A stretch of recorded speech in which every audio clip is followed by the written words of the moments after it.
Bismillahirrahmanirrahim. Assalamualaikum warahmatullahi wabarakatuh. Di sini saya akan reaction tentang sistem utilitas bangunan, itu tentang mekanika elektrik plumbing. Kita langsung mulai aja videonya. Warahmatullahi wabarakatuh. Sistem utilitas MEP Mechanical Electrical Plumbing dalam aspek perancangan arsitektur bangunan tinggi. Sebelum kita masuk ke pembahasan Mechanical Electrical Plumbing atau utilitas itu sendiri, terlebih dahulu kami akan jelaskan sekilas mengenai sistem bangunan tinggi. Jadi pertama, terkait dengan aspek bangunan tinggi itu sendiri terdapat beberapa faktor atau aspek. Pertama, aspek kekuatan atau kekokohan struktur, aspek operasional untuk menunjang aktivitas manusia sebagai pengguna atau penghuni bangunan tersebut, serta aspek fungsional, estetika yang terkait dengan kenyamanan, keindahan, dan lain sebagainya.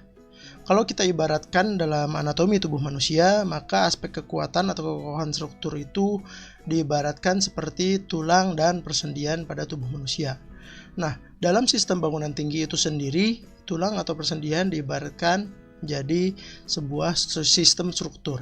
Makanya aspek kekuatan ini akan menjadi concern atau fokus pada bidang teknik sipil atau konsultan struktur. Sementara aspek operasional untuk menunjang aktivitas manusia, kita ibaratkan dalam anatomi tubuh manusia ialah saluran pencernaan, pernafasan, dan peredaran darah, di mana itulah yang menunjang fungsi tubuh dari manusia. Maka dalam sistem bangunan tinggi ini disebut sebagai sistem MEP atau diibaratkan sebagai sistem utilitas MEP Mechanical Electrical Plumbing. Sedangkan aspek yang terakhir, yang fungsional, estetika, kenyamanan, dan keindahan ini kita ibaratkan dalam anatomi tubuh manusia sebagai daging, kulit, dan rambut yang mengisi tubuh manusia. Dalam sistem bangunan diibaratkan sebagai bidang arsitektur atau perancangan arsitektur. Nah, pada pembahasan kali ini akan lebih banyak fokus di mechanical electrical plumbing atau utilitas dalam sudut pandang perancangan arsitektur.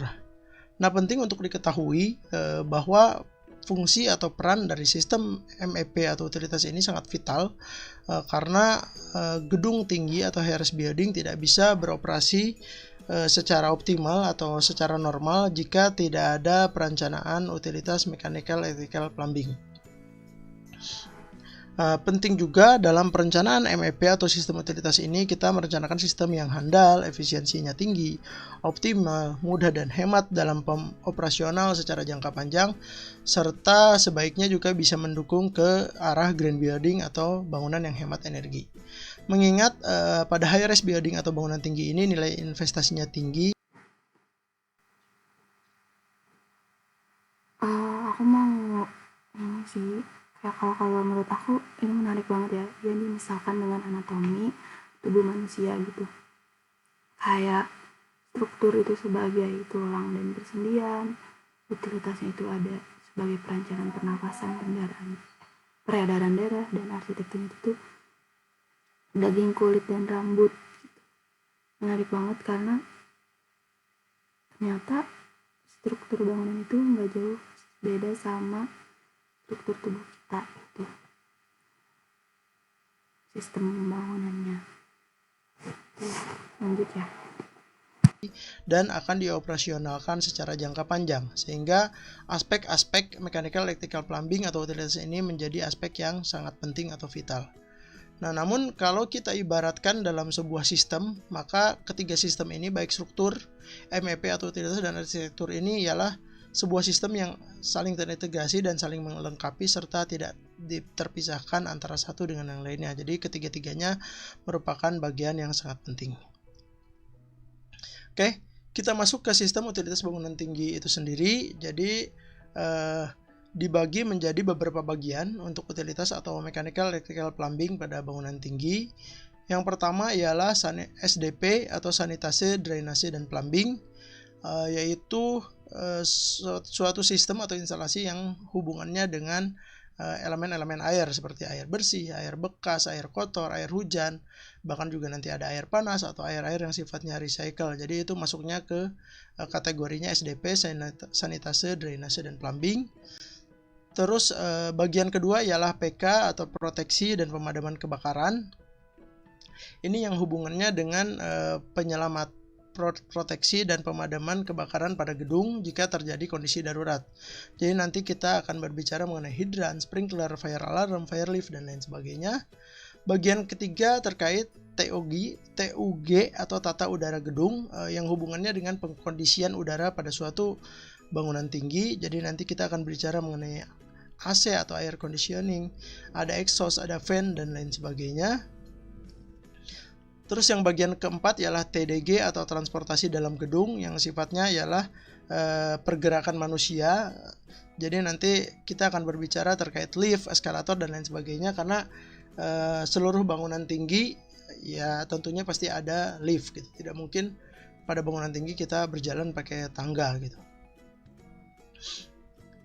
Terus bagian kelima ada mengenai elektrikal, disebutnya listrik arus kuat, simbolnya EL atau LAK. Nah ini nanti yang sifatnya kelistrikan mulai dari penerangan, stop kontak, daya listrik, trafo, genset, dan lain sebagainya. Terus yang bagian terakhir ialah sifatnya elektronik atau sistem elektronik yang sifatnya listrik arus lemah. Jadi biasanya disingkat ELC atau LAL, listrik arus lemah. Jadi nanti yang akan dibahas adalah mengenai CCTV, tata suara, MATV, internet atau data, telepon, akses, dan lain sebagainya. Oke, di sini kita lihat ya Bu, kalau misalnya sistem mobilitas bangunan tinggi itu ada banyak gitu, ada SDP, ada PK, ada TUG, ada TDG, ada LRAK atau LLC. Itu kayak bener-bener diatur semuanya ya, kayak dari mulai drainase, plumbing, pemadam kebakaran, sistem pemadam kebakaran, tata udara, transportasi dalam gedung, terus elektrikalnya, sama-sama alat-alat elektroniknya juga gitu. Jadi diatur semua gitu dalam utilitas bangunan itu. Lanjut. Tentunya sistem-sistem atau utilitas pada mechanical, electrical, plumbing pada bangunan tinggi ini tergantung dari apa fungsi gedungnya dan juga skala gedungnya seperti apa. Jadi nanti ada penyesuaian atau perbedaan pada item-item yang sifatnya mikro. Tapi secara makronya kurang lebih pembagiannya seperti yang tertampil di layar. Kalau kita ilustrasikan dalam sebuah gedung high-rise, maka sistem MEP ini misalnya terkait SDP, sanitasi, drainase, plumbing, maka nanti kita sebagai arsitek harus memahami ada beberapa elemen atau instalasi yang harus disediakan pada gedung tersebut. Contohnya misalnya pada air bersih ada groundwater tank atau tangki penampungan air bersih di bawah, terus ada pipa-pipa instalasinya, ada ruang pompa, ada roof tank atau tempat penampungan air di atas atap. Terus ada juga pipa-pipa distribusi untuk kamar mandi, nanti hubungannya dengan saniter, ada shower, wastafel atau lavatory, ada kloset atau monoblok. Terus ada juga instalasi air kotor dari kloset tadi, misalnya didistribusikan atau disalurkan ke septic tank atau sewage treatment plant pada bangunan tinggi disebutnya, atau pengolahan limbah air kotor dan air bekas, dan juga pipa-pipa air bekas dari area shower, dari wastafel juga disalurkan nanti ke sana. Terus selain itu juga pada SDP ini akan dibahas mengenai drainase, yaitu hubungannya dengan air hujan. Jadi nanti air hujan yang ditampung di atap didistribusikan misalnya ke pipa, melalui pipa-pipa ke sumur resapan, nanti disalurkan ke saluran lingkungan, nantinya berhubungan kalau overflow ke saluran air kota.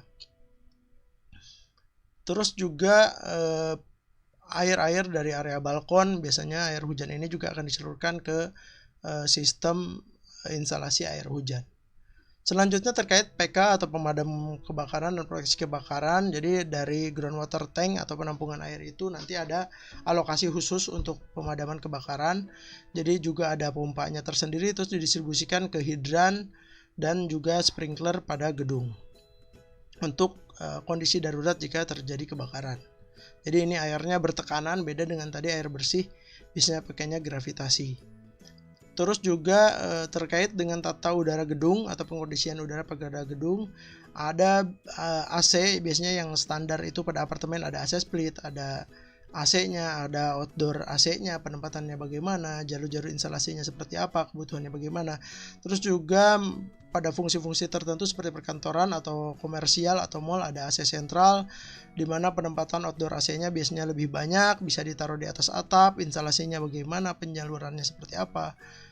Terus juga terkait dengan selain pengkondisian udara untuk menyejukkan atau mendinginkan ruangan, ada juga instalasi untuk pembuangan udara panas. Jadi seperti dari pantry atau kitchen nanti ada istilahnya exhaust yang dibuang nanti keluar ke udara bebas, misalnya jalur-jalurnya seperti apa. Terus juga pembuangan udara pada area basement, misalnya adanya parkir kendaraan, jadi pembuangan seperti apa, atau dari ruang-ruang MEP yang seperti ruang pompa atau ruang genset yang akan menimbulkan panas, maka itu juga udaranya harus dikondisikan atau didistribusikan keluar.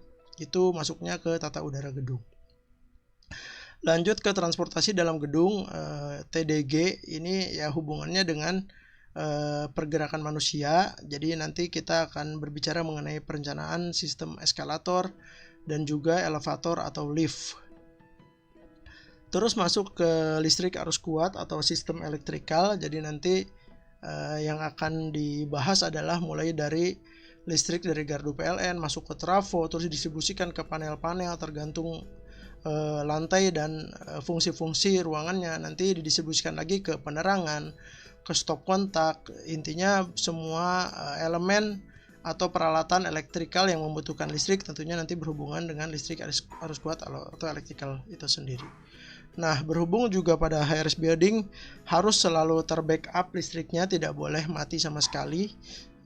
Maka perlu juga direncanakan genset. Jadi nanti juga akan dibahas mengenai genset sebagai backup kelistrikan atau energi jika ada pemadaman dari PLN gitu.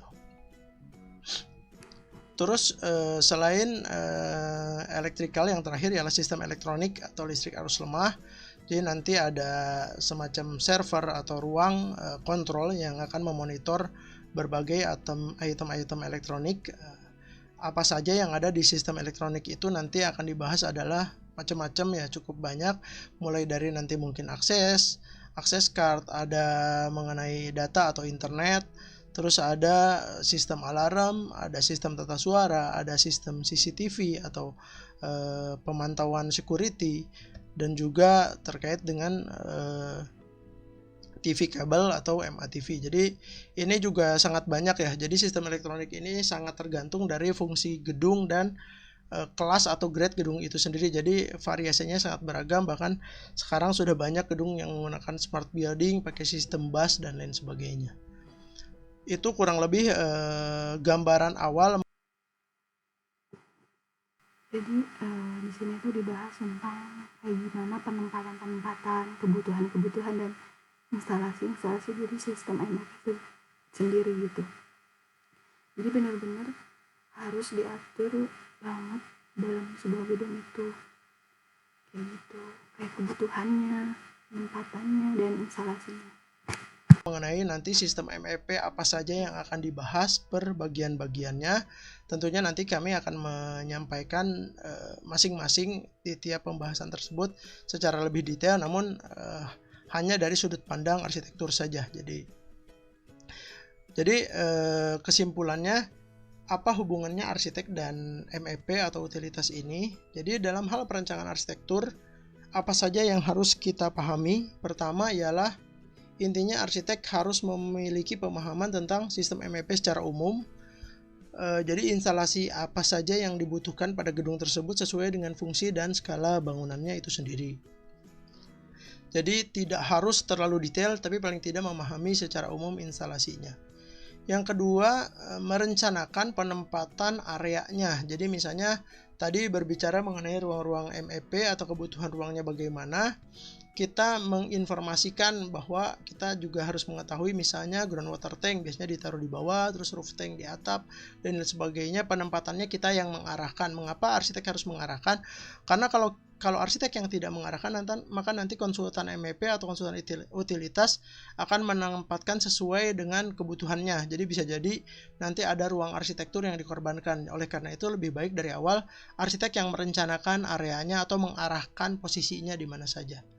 Selanjutnya setelah diarahkan posisinya juga memperkirakan arsitek ini kebutuhan ruang atau besarannya seperti apa. Jadi misalnya groundwater tank kira-kira untuk bangunan tertentu luasnya atau volumenya berapa meter kubik. Nah, di sini arsitek paling tidak memahami secara umum, jadi tidak menghitung secara detail.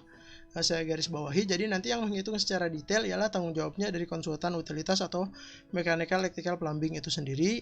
Tapi arsitek paling tidak mengetahui perkiraan kisaran kasarnya, ukurannya kurang lebih sekian meter persegi atau sekian meter kubik. Jadi kalaupun nanti ada perbedaan dengan konsultan MEP, tentunya pasti ada perbedaan nanti, tapi tidak terlalu banyak dari perencanaan arsitektur yang dikorbankan. Karena biasanya kalau dalam perencanaan itu ya kebutuhan MEP itu kan benar-benar harus dipenuhi gitu, mandatori. Tapi nanti biasanya karena arsitektur pada pembangunannya biasanya masuk belakangan, cenderung arsitektur yang akan dikorbankan. Makanya oleh karena itu lebih baik dari awal kita rencanakan dulu untuk menghindari ketidaksinkronan antara crossing atau perbedaan disiplin ilmu tersebut dan tidak ada yang dikorbankan di kemudian hari.